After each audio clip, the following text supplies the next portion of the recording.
Civil engineering முடிச்சுட்டு 2016 நல்லா தான் படித்து பாஸ் பண்ணேன். வேலையெல்லாம் கிடச்சிது. வேலைக்கு போகலை. ஏன்னா நம்ம விவசாய குடும்பத்துக்கு வந்ததுனால விவசாயத்தை கைவிடக்கூடாது, விவசாயம் சார்ந்த தொழில் செய்யணும், விவசாயம் செய்யணும், மாடு வளர்க்கணும் அப்படின்ற எண்ணத்தில் விவசாயத்தை நோக்கி வந்தவன். வேலை கிடச்சும் அந்த வேலைக்கு போகாமல் விவசாயத்துக்குள்ளே வந்தபோது நம்ம மாடு தான் முதல்ல வளர்த்தோம். 2 மாடு 4 மாடாச்சு 5 மாடாச்சு. பசுமை விடத்தில் கூட நம்ம மாடு வளர்ப்பு பற்றி பேட்டி எடுத்து பதிவு பண்ணியிருந்தாங்க. அதன் பிறகு மாடு வளர்த்ததுக்கு அப்புறம் என்ன பண்ணலாம்னு போது இயற்கை விவசாயத்தை நோக்கி ஆவலம் வந்தது. ஸோ இயற்கை விவசாயத்தில் நிலக்கடலை, நெல் பயிர், கரும்பு, எள்ளு அப்படி நம்ம மானாவாரி பயிர்களில் கம்பு, கேழ்வரகு இதெல்லாம் முயற்சி செஞ்சோம். அடுத்து காய்கறி பயிர்களும் முயற்சி செஞ்சோம். இப்படி இயற்கை விவசாயத்தில் ஒரு வருஷமும் ஒன்று கற்றுக்கிட்டு அடுத்தடுத்து 1 ஏக்கர்லேருந்து 2 ஏக்கர், 2 ஏக்கர்லேருந்து 5 ஏக்கர், 5 ஏக்கர்லேருந்து இப்போ 15 ஏக்கர் வரையும் நம்ம குத்தகை நிலத்தில் விவசாயம் பண்ணிட்டு இருக்கோம். சொந்த நிலம் கிடையாது எனக்கு. குத்தகை நிலம் எடுத்து விவசாயம் பண்ணிக்கிட்டு இருக்கோம். நம்ம பண்ணுற எல்லா விவசாய பொருட்களையும் நாமளே மதிப்பு கூட்டி கொடுத்துக்கிட்டு இருக்கோம். இயற்கை விவசாயத்தில் லாபமா நஷ்டமானு கேட்டீங்கன்னா அது விவசாயம் பண்றவங்களை பொறுத்தா இருக்கு. எனக்கு தெரிஞ்சு 90% லாபம் எடுக்கிறது ரொம்ப ரொம்ப கஷ்டம். என்னோட அனுபவத்தில் சொல்றேன். எதனால இப்போ கடைசியில் மேடம் சொன்னாங்க பாத்தீங்களா, நீங்க உற்பத்தி பண்ணது தங்கம் தான், உங்களை பொறுத்தவரையே தங்கம். காக்கைக்கு தங்க குஞ்சு பொன் குஞ்சு. நம்ம உற்பத்தி பண்ணிடுவோம் இயற்கை விவசாயத்துல. அது எடுத்துமே மக்கள்கிட்ட வைக்கும்போது, ஏன்பா மார்க்கெட்ல 60 ரூபாய்க்கு அரிசி விற்கிட்டு 90 ரூபா அரிசி சொல்ற, 100 ரூபா அரிசி சொல்ற, எப்படின்னு தான் பேச்சு வரும். நான் மார்க்கெட்லயே வாங்கிட்டு போயிடுவேனே அப்படின்வாங்க. வாங்க மாட்டாங்க, யாரும் அரிசி வாங்க மாட்டாங்க. இதுவரை எங்க சொந்தக்காரங்க யாரும் என்கிட்ட அரிசி வாங்கினதே கிடையாது. என்னோட நண்பர்கள் யாரும் என்கிட்ட அரிசி வாங்கினதே கிடையாது.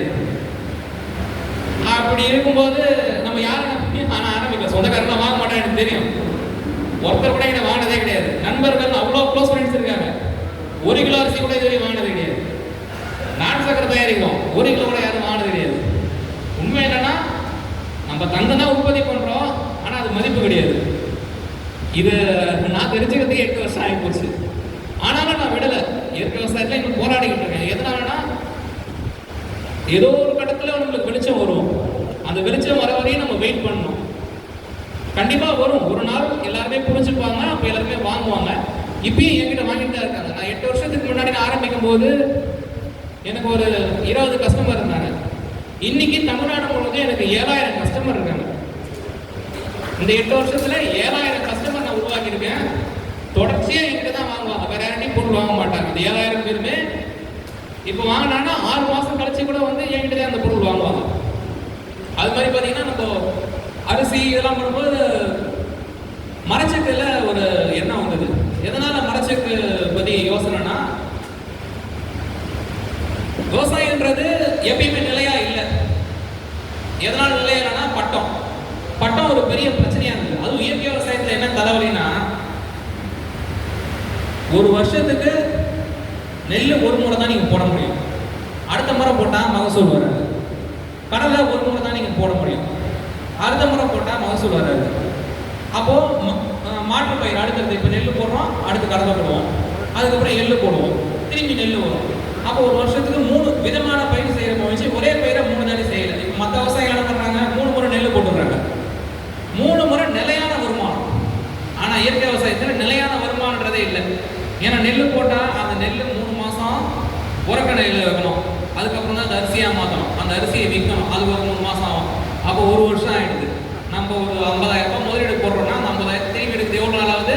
ஒரு வருஷம் ஆயிடுது. நிலக்கடலையும் அதே கதை தான். நிலக்கடலை போடுறோம்.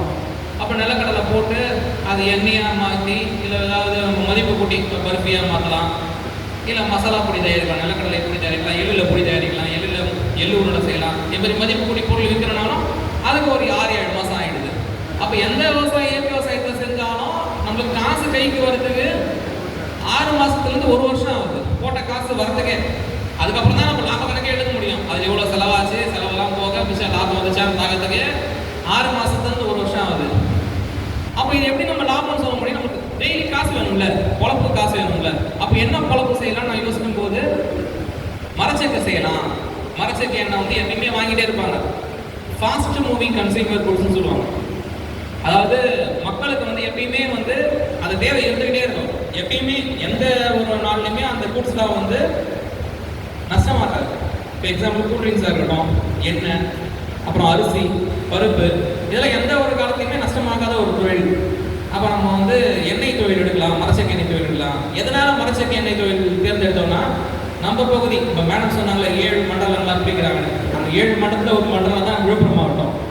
விழுப்புரம் மாவட்டத்தில் அதிக அளவில் கடலை உற்பத்தி ஆகும். நிலக்கடலை தான் நம்மளுக்கு பிரதான பயிர். நெல்லுக்கு அப்புறம் மானாவாரியில் நம்ம செய்கிறது நிலக்கடலை பயிர் தான். அப்போ நிலக்கடலை பயிர் இங்கே நிறைய இருக்குது. ஸோ அந்த நிலக்கடலை பயிரை நம்மளால் கொள்முதல் பண்ண முடியும். கொள்முதல் பண்ணி எண்ணெயை கொடுக்கலாம். இப்போ என் வயலில் மட்டும் நான் பண்ணுறது பண்ணி கொடுக்க முடியுமான்னு முடியாது. அப்போ அது இயற்கை விவசாயத்தை வராதுலப்பா, ஏன்னா மற்றவங்க மருந்து பொருளோடு பண்ணியிருப்பாங்க. அப்படின்னா நான் வந்து இயற்கை விவசாயத்தில் விளைஞ்ச எண்ணெயை கொடுக்கணும்னு யார்கிட்டையும் சொல்லலை. இது வந்து மரச்செக்கு எண்ணெய், மானாவாரி கடலை எண்ணெய், அப்படி இல்லைன்னா மார்க்கெட்டில் வாங்கின கடலை எண்ணெய். இது ஆர்கானிக் கிடையாது அப்படின்னு சொல்லிவிட்டேன். மற்ற பொருட்கள்லாம் ஆர்கானிக்கில் இருக்கும். எல்லா பொருளுமே இயற்கையில் விளைஞ்சிருக்கும். அரிசி விளைஞ்சிருக்கும், நாட்டு சக்கரை விளைஞ்சிருக்கும், அதுக்கப்புறமா பருப்புகள்ல இயற்கை முறைன்னு போட்டுருவேன். ஆனால் இந்த பக்கம் வந்து பார்த்தீங்கன்னா இது இயற்கை முறையில் விளைந்த இல்லைன்னு போட்டுட்டு நம்ம மரச்செக்கு எண்ணெய், கடலை எண்ணெய், நல்லெண்ணெய், தேங்காய் எண்ணெய் அப்படின்னு போட்டுருவேன். சில பேர் கேட்பாங்க, ஏன்பா இதுவும் விற்கிற இதுவும் விற்கிற, இது கூட ஏமாத்தி விற்கிறாலும் கேட்பாங்க. நான் உண்மையாக இருக்கிறத சொல்லிட்டேன். அதுக்கப்புறம் நம்பி வாங்குறவங்க வாங்குங்க. ஏன்னா சில பேர் டவுட், நம்ம இது வந்து மருந்து என்னது கெமிக்கல் போட்டதை வாங்கி நம்ம எண்ணெய் ஆட்டி கொடுக்குறோம், இந்த பக்கம் ஆர்கானிக் செய்கிறோம், அப்போ ஆர்கானிக்னு நம்பி வாங்குறவங்க திரும்பி வாங்க மாட்டாங்களே, ஒரு பயம் வரும். நான் பயப்படல, என்கிட்ட இந்த பொருள் தான் இருக்குது, இதெல்லாம் என் தோட்டத்தில் விளைஞ்சது, இதெல்லாம் நான் வாங்கி எண்ணெய் ஆட்டி மதிப்பு கொடுக்குறேன். எதனால் கொடுக்குறேன்னா, என் தோட்டத்தில் விளைச்ச கடலை நான் எடுத்து போய் எண்ணெய் ஆட்டி கொடுத்தேன்னா ஒரு விலை கம்மியாக கொடுக்க முடியாது. எதனால் விலை கம்மியாக கொடுக்கணும்னா, விலை கம்மியாக கொடுத்தா தான் அதிகமாக ஓடும், அதிகமாக வாங்குவாங்க. அப்போ நம்மளுக்கு ஓரளவுக்கு லாபம் வரும், நிரந்தர வருமானம் வரும். அப்போ நிரந்தர வருமானத்துக்கான வழியை நான் தேடணும் போது மரச்செக்கு தான் எனக்கு வந்து ஒரு பிரதானமாக இருந்தது. சரி, நான் மரச்செக்கு தொழிலை தேர்ந்தெடுத்தேன். மரச்செக்கு தொழிலுக்குள்ள எல்லாமே தோணும். ரோட்டரி செக்கு இருக்கு, மரச்செக்குன்னு இருக்கு. ரெண்டுத்துக்கும் வித்தியாசம் என்ன சொல்ல முடியுமா? தெரியுமா எல்லாருக்கும்? மரச்செக்குக்கும் ரோட்டரிக்கு என்ன வித்தியாசம்?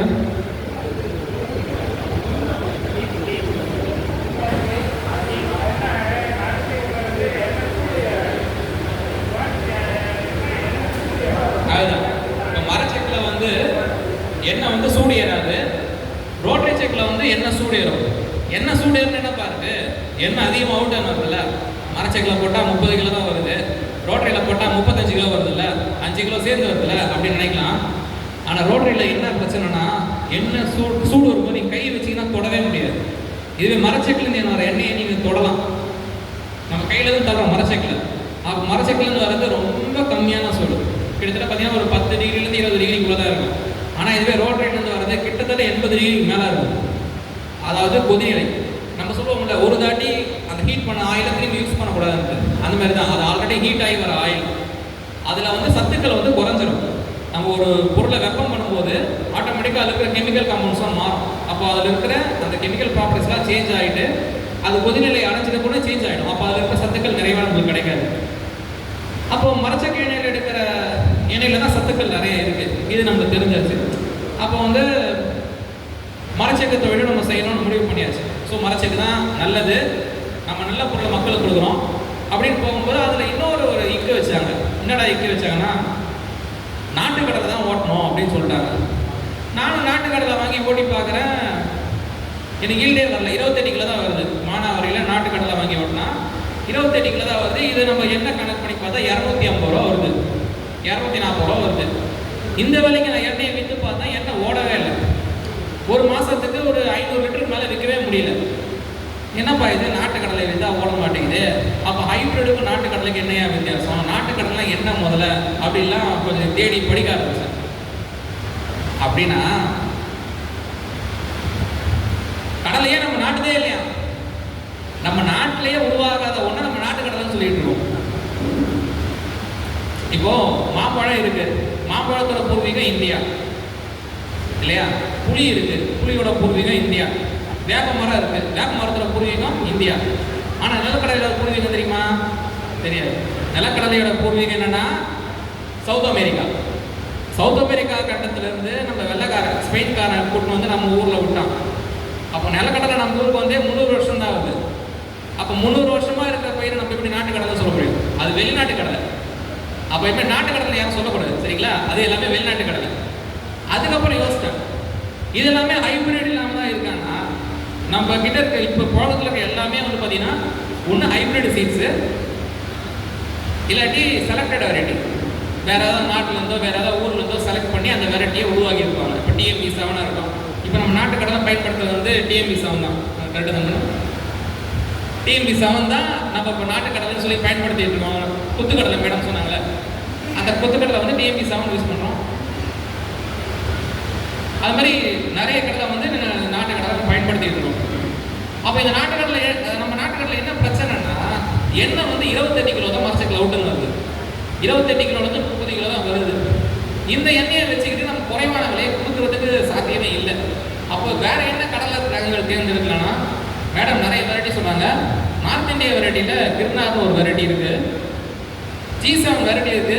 அந்த எண்ணெய் வாசனை கொஞ்சம் கம்மியாக இருக்கும். அப்புறம் ராஜஸ்தான் வெரைட்டி ஒன்று இருக்கு, மத்திய பிரதேஷ் உத்தரப்பிரதேசலாம் இருக்கு.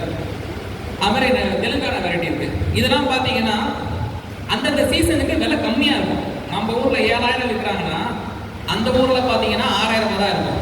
அப்போ அந்த சீசன் டைமில் அறுவடை டைம்லாம் நோட் பண்ணிக்கிட்டு அந்த ஊருக்கு போய் கடலையை ப்ரொக்யூர் பண்ணி வந்தோம்னா நம்மளுக்கு குறைவான விலையில் கடலை கிடைக்கும், எண்ணெயும் குறைவான விலை கொடுக்கலாம் அப்படின்னு தோணுச்சு.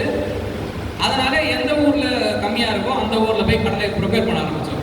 அந்த ஊரில் அப்போ மானாவாரி பட்டமாக இருக்கும், அவங்க ஊரில் விலை கம்மியாக விளைஞ்சிருக்கும். அப்போ எப்பயுமே அறுவடை காலத்தில் விலை குறையும் பார்த்தீங்களா? அந்த மாதிரி ஒரு ஊரில் ஒரு ஸ்டேட்டில் வந்து அறுவடை காலத்தில் வந்து கடலை பயிர் குறைஞ்சிருக்கும், எள்ளு பயிர் குறைஞ்சிருக்கும். அந்த மாதிரி சீசனில் போயிட்டு கடலையையும் எள்ளையும் மொத்தமாக வாங்கிட்டு வந்து நம்ம ஸ்டாக் வச்சுக்கணும். ஸ்டாக் வச்சுக்கிட்டு எண்ணெய் அரைச்சி கொடுக்கும்போது நம்மளால் வந்து குறைவான விலையில் வந்து எண்ணெயை கொடுக்க முடியும். எதுக்கு குறைவான விலையில் எண்ணெயை கொடுக்கணும்னா குறைவான விலையில் கொடுத்தா தான் மக்கள் வந்து வாங்குவாங்க. நீங்கள் வந்து ஒரு 250 260 கொடுத்துருந்தீங்கன்னா மக்கள் வந்து அந்த அளவுக்கு வாங்குற சக்தி உண்மையாக மக்களுக்கு கிடையாது. ஒரு சில பேர் வந்து மேடம் சொல்கிற மாதிரி நம்ம வந்து ஒரு நகரத்தில் நல்லா காசு சம்பாதிக்கிறவங்க வாங்கலாம். ஆனால் 90% மக்களால் அந்த பொருளை வாங்க முடியாது. வாங்காத பொருளை உற்பத்தியை வச்சு நீங்கள் தான் நஷ்டமாகணும். அப்போ நம்ம நஷ்டமாகணுமா லாபம் ஆகணுமா அப்படின்னு நீங்கள் பார்த்துக்கணும். அப்போ மரச்செக்கு தொழிலில் நீங்கள் லாபம் பண்ணணும்னா எந்தெந்த ஊரில் எப்பப்பெல்லாம் அறுவடை சீசன் இருக்குது, எப்பப்பெல்லாம் விலை கம்மியாகும் அப்படின்னு நீங்கள் வந்து ஒரு கேலண்டர் ஒன்று போட்டு வச்சுக்கணும். அப்போ அந்தந்த ஊரில் போய் பர்ச்சேஸ் பண்ணலாம். இல்லை எனக்கு இதெல்லாம் தெரியாது அப்படின்னா உங்கள் மாவட்டத்திலே ஒரு 4-5 வியாபாரிகள் இருப்பாங்க. இது மாதிரி வெளியூர்லேருந்து வாங்கின்னு வந்து கடலையை ஸ்டோர் பண்ணி விற்பாங்க. கடலை, எள்ளு, தேங்காய் எல்லாமே எந்தெந்த ஊரில் சீசனில் வந்து ரேட்டு கம்மியாக இருக்கும் அந்த டைமில் அவங்க பர்ச்சேஸ் பண்ணி வந்து எங்கள் ஊரில் இருப்பாங்க. ஆனால் அவங்ககிட்ட ஒரு 2 ரூபா ஜாஸ்தியாக இருக்கும், பரவாயில்ல நம்ம போய் அலையில இல்லையா? அப்போ அவங்க கிட்ட கொடுத்து அந்த கடலையும் எள்ளும் வாங்கிக்கணும். அப்படி வாங்கி நீங்கள் வந்து எண்ணெய் ஆட்டி கொடுக்கும்போது பார்த்தீங்கன்னா உங்களுக்கு ஒரு குறைவான விலையிலேயே உங்களுக்கு எண்ணெய் அடக்க விலை வந்துடும். இப்போ எக்ஸாம்பிள் பார்த்தீங்கன்னா இப்போ நான் என்னோட கடலை அடக்க விலை பார்த்தீங்கன்னா ஒரு 160 ரூபா இருக்குது. 160 ரூபா ஒரு லிட்டர் இருக்குது. என்னால் கடலை எண்ணெய் உற்பத்தி பண்ண முடியுது. அப்படி நான் உற்பத்தி பண்ண எண்ணெயை நான் மேலே ஒரு 22 ரூபா வச்சு 182 ரூபாய்க்கு வந்து டின்னில் போட்டு கொடுக்குறேன். 16 லிட்டர் டின்னில் கடலை எண்ணெயாக கொடுக்குறேன்.